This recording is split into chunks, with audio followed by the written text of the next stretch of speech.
As you can see, this is a little bit different for part 3 of 17.3. 17.3 apparently has a lot of stuff in it. So for titration, we're no longer doing strong acid, strong base. Now we're doing a weak acid, strong base. And I'm going to show you what the difference is. It's really not that much of a difference from what we did with the last part 2 of the problem, or part 1 of the problem. So this is the weak acid, and here's what it looks like. I'm going to start off exactly the same way. I'm going to calculate concentrations. I'm sorry, I'm going to calculate moles first and then do the reaction. So here we have, I'm going to use again HAC, and this is NaOH. This right here is acetic. It's a shorthand, so I don't have to write out C2H3O2 each time.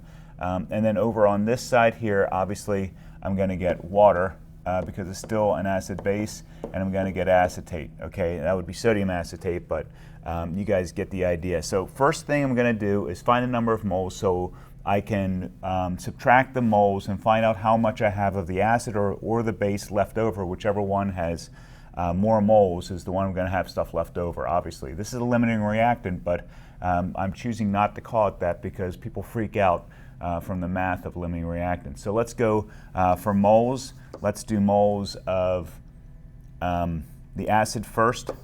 So this will be moles of HAC will be concentration times volume. So that will be, I believe it's 0.1. Where's that at? 0.100, right, times, and then I have to change, it's 50 milliliters, and I change that, of course, to 0.050 liters, like that.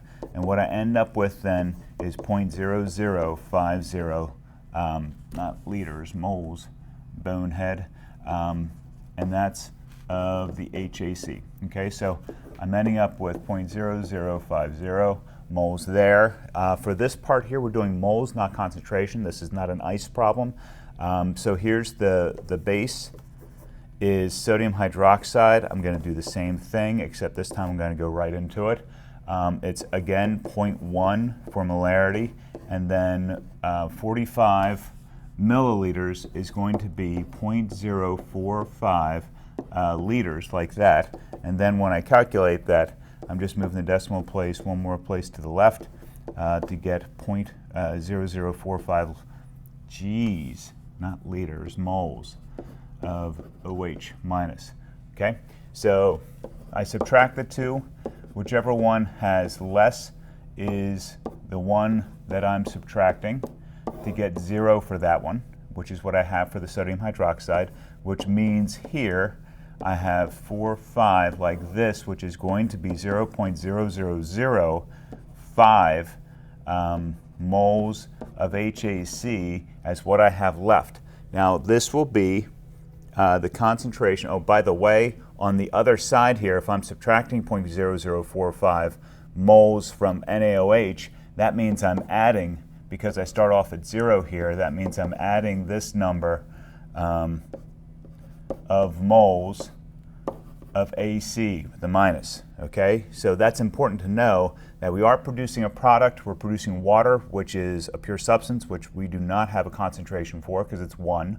And our AC, our acetate, is ending up with this much of the acetate because that comes in later on for our equilibrium problem. So here we got our number of moles of HAC. I'm going to divide that. If I want to find concentration, it equals the number of moles of HAC divided by the total volume. Now the total volume for this is, I'm going to do this down here on the side, 50 milliliters plus 45 milliliters, and then that equals obviously 95 milliliters, and then that's going to be converted to liters like that. Okay. Now what I get when I take 5 divided by 0.0005 divided by 0.095 is 0.0053. And that's my concentration of HAC. Okay. So keep that number in mind. I'm going to do the same thing here. I'm going to divide by the number of liters to get my concentration. That I'm going to do another one here. This is for AC. And that's going to be 0.0474 molarity of acetate. I forgot to tell you this. You can follow along for all of this on page 737. I should have said that first. I apologize. If you want to pause this and then flip to the book, you can see where things are explained. If you missed something that I said, or I didn't say it, or I didn't explain it correctly, then go ahead. I didn't explain it well. Then go ahead and do that. Now, I'm going to switch gears. Once we have the concentrations and I have a weak acid solution, now it's time to go into the equilibrium part of this. So I'm going to pick it up a little bit. The equilibrium is Ka equals the concentration of H plus times the concentration of AC minus, all over the concentration of HAC.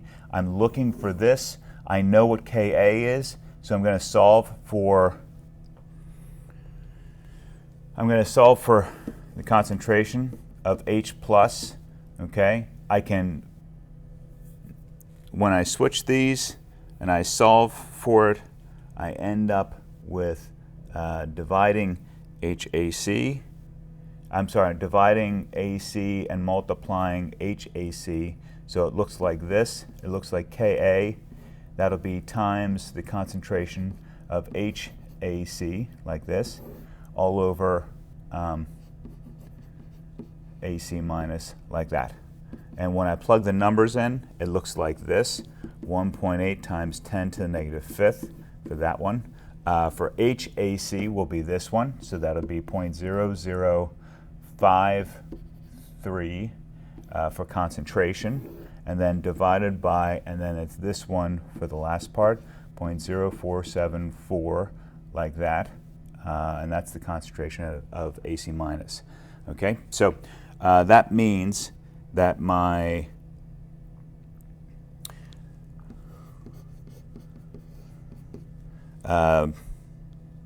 hydrogen ion concentration is right around 2 times 10 to the negative 6, which means that pH then equals about 5.7.